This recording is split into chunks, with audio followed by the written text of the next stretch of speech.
Hello, okay. Hi, I'm Kushi. I'm one of the students who works at Scope. I started last September. Laura, are we doing introductions first? Yeah. Okay, and I'm a third year plant science student at UC Davis, and I'm specializing in genetics and plant breeding. And I started Scope last September, and I'll be talking more after introductions. Hi, and my name is Laura. I'm one of the staff coordinators for the Scope project. I manage everything day to day from the plant breeding projects, but also grant writing and working with farmers. And I went to UC Davis and I graduated with a sustainable agriculture and food systems degree in 2019. So I've been at UC Davis and working with Scope for a while. Yeah. And I'm Antonia Pelkovic. I'm the other staff coordinator for Scope. And when I'm not working with Scope, I'm breeding lima beans and garbanzo beans for California growers.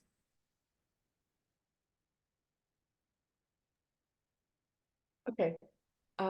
So as you heard, SCOPE is the Student Collaborative Organic Plant Breeding Education. And the two major goals of SCOPE are to teach students, undergraduate and graduate, how to breed plants for organic systems. And the other major goal is to breed plants for organic systems. Laura, can we go to the next slide?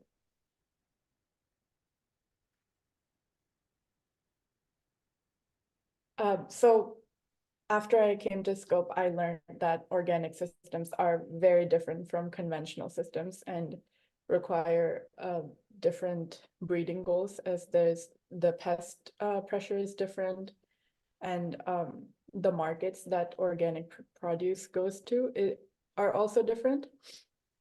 So Scope has this dual purpose of teaching students how to breed plants and catering to this niche market, which a lot of bigger seed companies don't. And the varieties that Scope releases are available to everyone. You can save them, sell them, or use them to breed your own plants. Up next. So the crops that Scope is currently breeding is wheat, tomatoes, zinnias, celtus, and spinach. When I came in, I didn't know that celtus was a crop. So besides breeding normal crops, students also get to learn the new crops that are out there.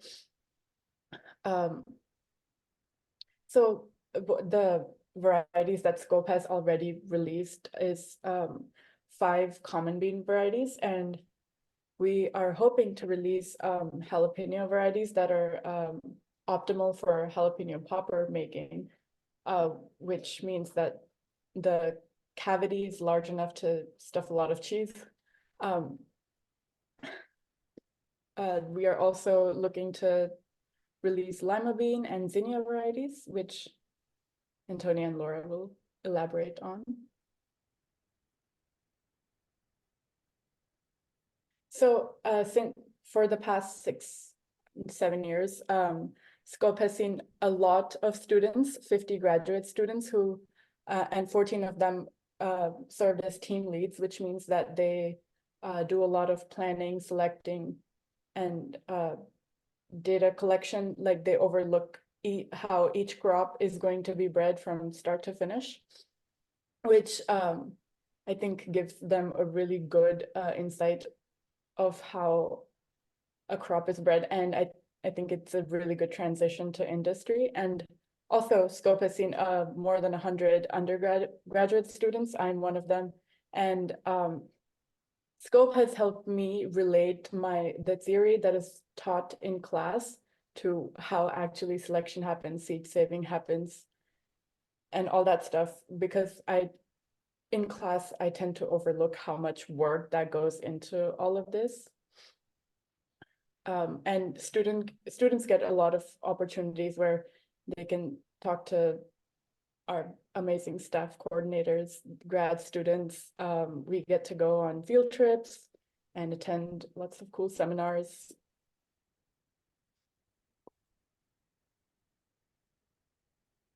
So since last year, we have started a partnership with UC Santa Cruz, and we have been in partnership with Cal Poly Pomona, where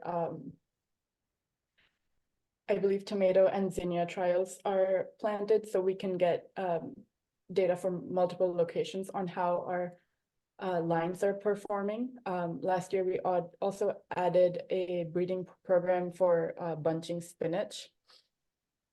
And we are also looking to expand farmer-led breeding, which farmers and scope students and graduate students can participate in, which I think Laura and Antonio will also elaborate on. Scope is also starting a new internship position to facilitate more collaboration between farmers and small seed companies and Scope. Another goal of Scope is to create a plant breeding module, which is free of cost and can teach students and other people how to breed plants. And one of the things I really like about this is that the people who are creating this module are taking constant feedback from students of what makes sense to you, what doesn't make sense to you, so we can really ensure that it is informative and you can learn a lot from that module. Okay, tomatoes. So the team leads for our tomato breeding project are Louis and Marie from UC Davis, they are graduate students, and James from Cal Poly Pomona. Our goals for tomato lines is to breed for high yield, novel flavor, color, shape, size, and obviously good fruit quality and disease resistance.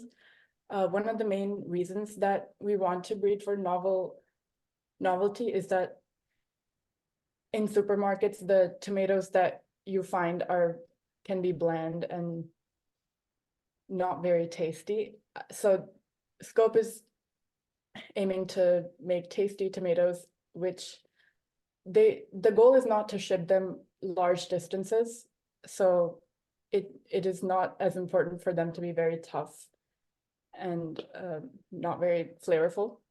So by last year, we have 3 inbreds and 5 hybrids that could be released this year and are available for testing if you would like them.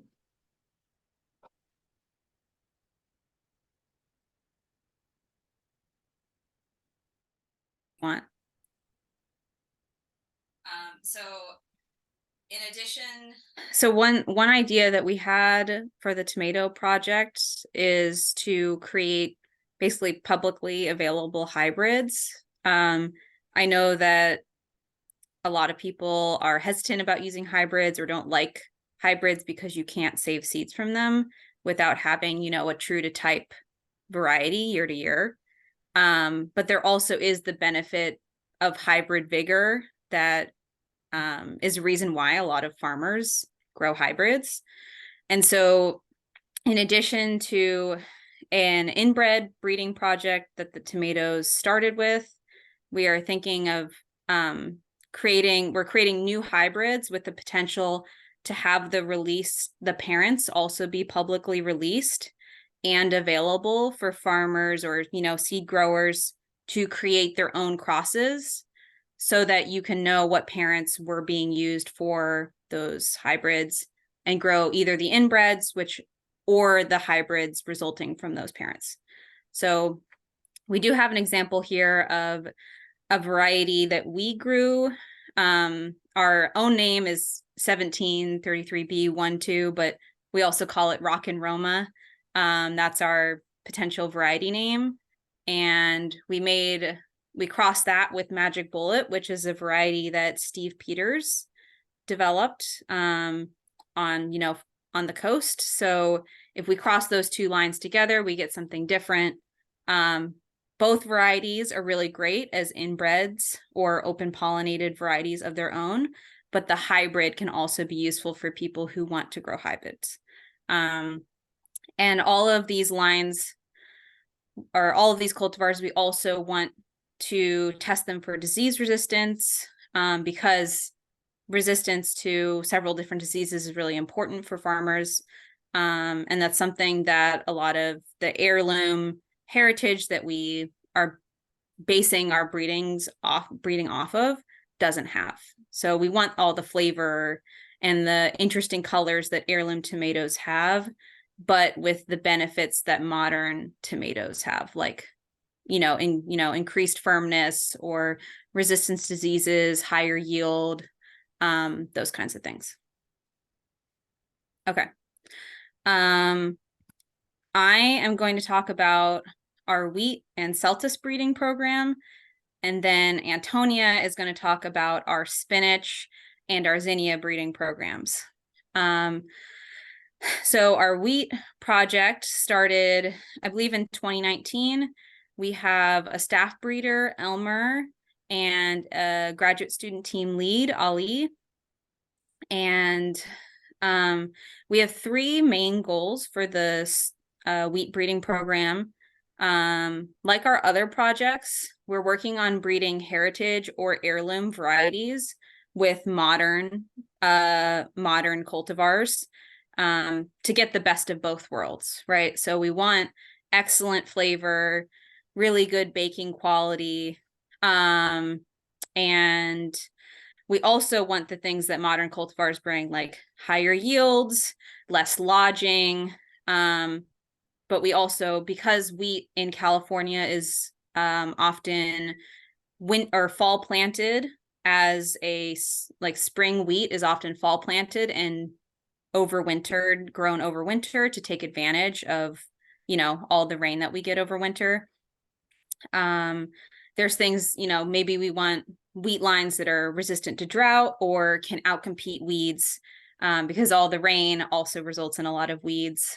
And but we still want that really great quality that people associate with varieties like Sonora, for example. We're also trying to introduce new varieties that we haven't bred, but just haven't been tested in California for organic agriculture. So over the past couple of years, we've done basically a variety trial of a bunch of different off-patent or used to be under a plant variety protection, but that has since expired. We tested a bunch of different varieties, and we identified about 22 that were worth to move forward with for growing in California over winter under organic conditions. And then our final breeding population that I'm most excited about is our high anthocyanin wheats. So we have blue and what we call charcoal wheats. If you look at the very bottom here, we have our charcoal and then our blue wheat. I also have some photos here of what the flower looks like. I have some closer up photos as well. There are existing varieties of these charcoal and blue wheats, but again, they don't have, they often are really low yielding. They don't necessarily have the best baking quality, like either they're low protein or they might have been a population rather than a true variety that was quite true to type. So we made a lot of crosses between varieties that have done well for us in California with these colored wheats, to try to improve both the baking quality and the agronomic traits. And I'm going to talk a little bit more about the quality testing that we're doing at the California Wheat Commission, which is, it's in Woodland, which is about a 20-minute drive from where we are at UC Davis. So it's a really great experience for students to both be a part of, doing the selection and the breeding of these wheat lines, doing all that field work, and then also going to the lab and doing a lot of the quality testing to figure out if these not only grow well, but also bake well into whatever product people want to make with them. Like with our tomatoes, we also have breeding populations and some of these off-patent varieties that are available for people to test. So if anyone is interested in growing some of these out, maybe adding them to your seed catalog in the future, we have things available and you can reach out to us. So this is an example of one test that we do. It's called a sedimentation test. I actually took this photo. We took this photo last week. So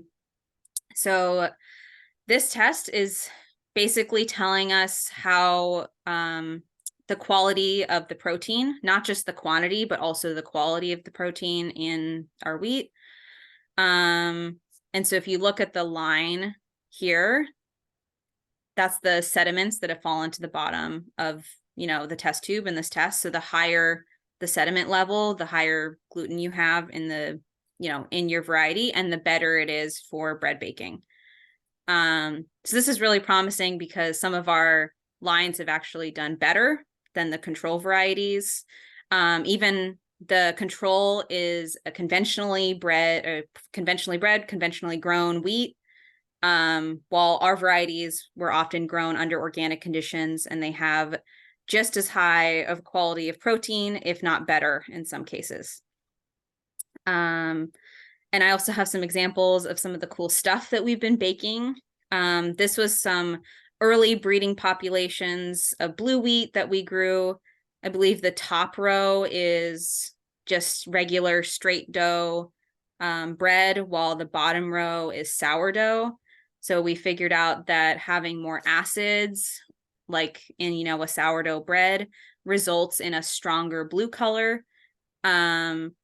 The sedimentation test involves lactic acid, which is why our the test tubes with the blue wheat in it actually kind of leach out the anthocyanins and turn them pink. It's because of the lactic acid in the test. We've also tried some other stuff like muffins. We went to the Culinary Breeding Network Showcase in Cold Spring, New York, late last year. And we partnered with a chef to make different products with our whole wheat flour. So we have the blue bread. This is made with blue wheat from our project here. It's like a blue walnut bread. We have some crackers that we made with our charcoal wheats. And then we have a variety called UC Amarillo, which was actually released in 2019 or 2020, which is a yellow pigmented variety. So if anyone's also interested in UC Amarillo, it's been tested as a really great bread baking wheat for whole grains. And it's already been released. It's commercially available. You can get seeds from us and grow them and sell them if you're interested in, selling wheat seeds at all. Okay. I have some closer up photos of some of the flour that we milled from these varieties. So this is a blue variety, and then some of the blue flour that's produced from it, and then the charcoal with the charcoal flour.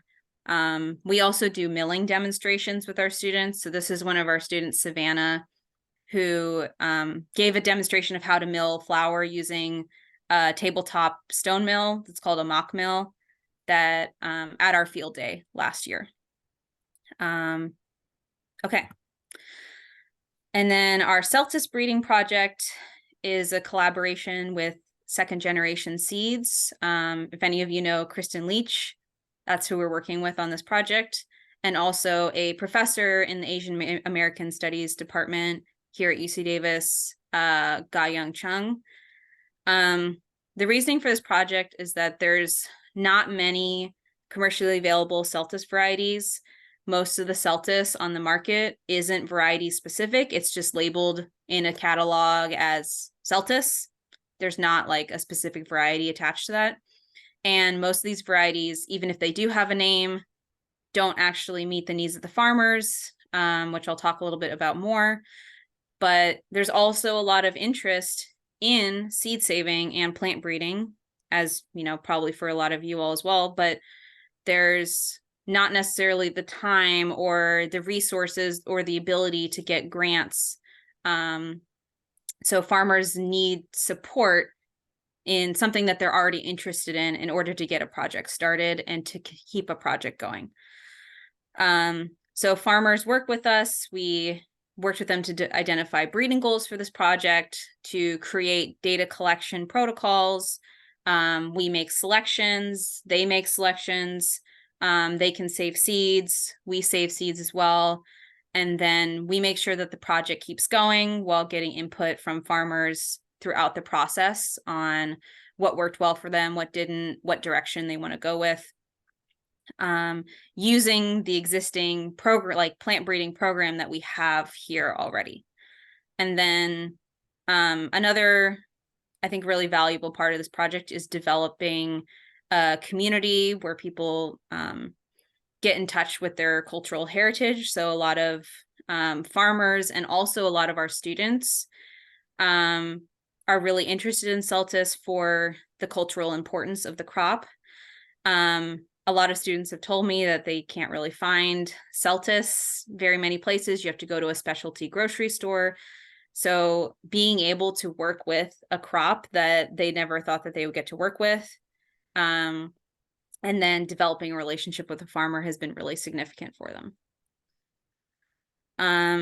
So some of the breeding goals that we've identified for this are to reduce day length sensitivity, have delayed bolting, and extending the growing season of this crop. At this point where we are in California, we can really only get 1, maybe 2 succession plantings in for a year. And that's not a very long time to be growing this crop. So if we can basically delay bolting, farmers can get in more plantings of Celtis. And also improving the palatability during bolting, because when plants, when lettuce goes to seed or Celtis goes to seed, it gets really woody, it gets bitter. This isn't necessarily marketable. So having stems that are wider, don't bolt as quickly, is better for the farmers. And people are also just interested in more diversity being available. So having new colors and leaf shape combinations was something that was really interesting to the farmers that we were working with. So we found a bunch of varieties and accessions through the USDA, for example, or some of the varieties that the farmers were growing. We also found lettuce varieties that worked really well for people, and we cross-pollinated those together. Celtis and lettuce are the same species, just Celtis has been selected for the stem rather than for head lettuce for just eating the leaves. So we crossed a bunch of lettuce and Celtises together, and we're developing F2 and F3 populations of these. So you can see at the bottom, this is one of the new F1s that we have in the greenhouse right now, which is we crossed an oak leaf type lettuce with a Celtis plant, which typically has these more simple, you might have like a sword leaf shaped green Celtis. We cross those together and you get something that has that oak leaf shape, but more of a Celtis type structure. And so we have a couple of F3 populations now. We're planting these out in fields. And we're going to send seeds out to farmers soon so they can have spring planted Celtis trials. So if anyone is interested in collaboratively breeding Celtis, making some selections, saving seeds from different Celtis F2 populations, you are welcome to get into contact with us.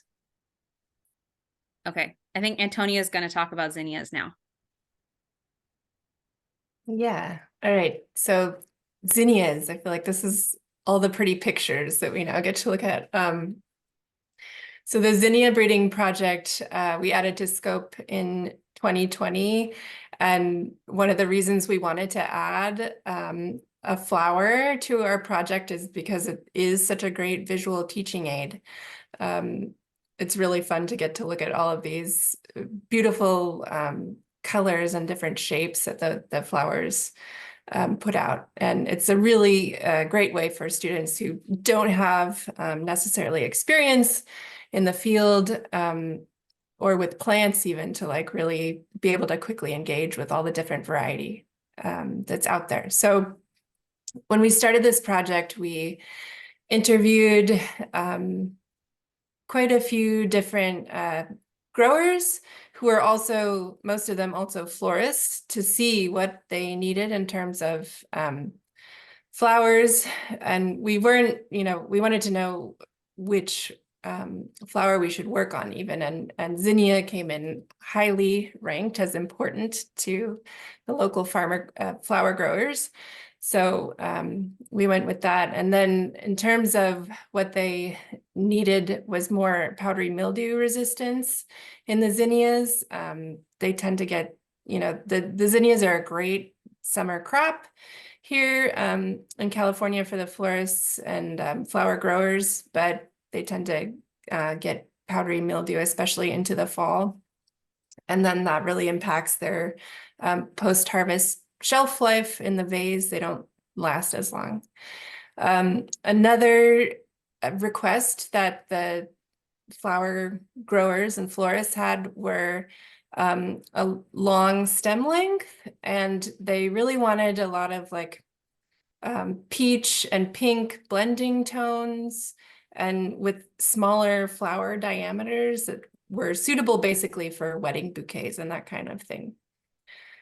And then of course, because it's the flower market, sort of anything that is fun and novel is also of interest because florists and customers are always looking for new things.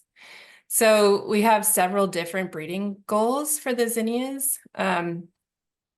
We're looking for an improved queen lime, so something that looks like queen lime, which is a very popular sort of set of varieties that have this greenish color to the flowers, but longer stems and better disease resistance into the fall. Bicolor cactus was something that we just really enjoyed, the color that we can get in these bicolor types, and the cactus is a really like big ostentatious bloom, so that's fun. And then pastel intermediate, which is like, what I was talking about, those smaller blooms. And then also a smaller Bennery's Giant, which is Bennery's Giant is a really large, abundant flower, but it has a nice long stem, but it has a really large flower, and so it dominates the bouquet. You can't put a lot of them in the bouquet. So we're looking for those types but with a bit of a smaller flower head. Okay, go to the next. Yeah. My little neighbor is staring at me through the window, guys. Sorry. I'm in a meeting. Sorry. Okay, so these are to give you a better sense of what we're trying to kind of look at in terms of the industry standards. Here we have that Bennery's Giant Salmon Rose that I mentioned, and at the top there's the stem length and the flower diameter. Okay, and then Oklahoma Ivory is more of that smaller flower diameter that we're looking for. Nice double flowers, so it's really very showy. The Cactus Chrysanthemum, the multicolored, and see the petals are kind of more rolled, so that's what's called a cactus type. And then that Queen Lime, and you can see that sort of greenish tint to the flowers, and the blush kind of blending tones that the florists are really into for the wedding bouquets. All right, we can go to the next.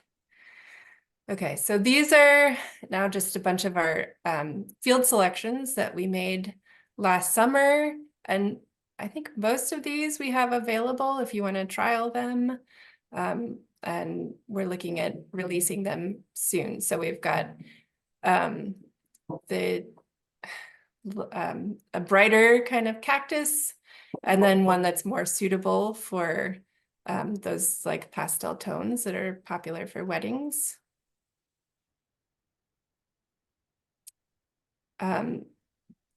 This cross on the left was a Oklahoma crossed with Bennery's giant salmon rose, and it actually has more of that sort of queen lime look, even though that's not in the background, but we're really pleased with how that one is turning out. And you can see the one on the right, queen lime is in the background of this cross, but you can see we're still getting a lot of like orange and yellows. And so I think we need to do a little bit more selecting in that particular population. Then we have these two lines that are in our sort of pastel intermediate breeding goals. Nice little pink flowers. The one on the left, we need to rogue out some of those yellows that we're still getting. And yeah, I really like the ones on the right. I think those are turning out well.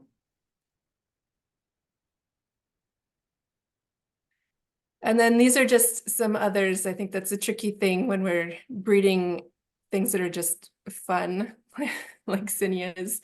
You end up keeping things that maybe don't quite fit your original breeding goals. I think the one in the middle is really great. Again, those wedding colors. The flowers are kind of big, but it's just such a standout in terms of, you know, the abundance of the blossoms and the quality of the flower. And then the one on the left, we kind of like those oranges. It's more of a like antique kind of tone. And the one on the right, I couldn't find the parents of these. I don't know if you remember, Laura. It's a problem when you don't have a great database program. We're just using spreadsheets. But anyway, so we really like this light yellow color and would rogue out the pinks and the oranges. So that one needs a little bit of cleaning up work still. So those are our really exciting zinnias that we have, if anyone's interested in trying them out. Let us know. Anyway, all right, I think we can go on to spinach. So the spinach breeding project was added just this last year. And so basically there was already a small spinach breeding program happening at UC Davis, and they had developed a bunch of breeding populations already that haven't necessarily been useful to their breeding program, but were suitable for things that we were interested in, which is the bunching spinach types. And so we planted 2 succession plantings this fall. One, I think in October, and then about a month later in November. And so we did our first round of selecting for, basically we're looking for 2 kind of different phenotypes to start our own composite population from these. So we were selecting for a more smooth leaf or like slightly semi-Savoy leaf for bunching, and just a straight Savoy bunching. And we had those planted out in the field where you see Gabe holding up the spinach leaf there. So we dug them up and moved them into the greenhouse, which is in the bottom picture, and put them in isolation.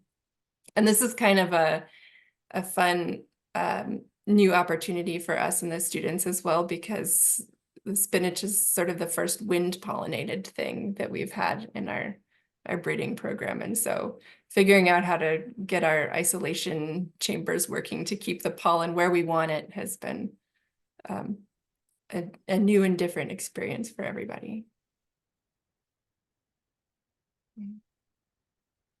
And here are all our many, many partners on this project, including Conti, who I see in the call here.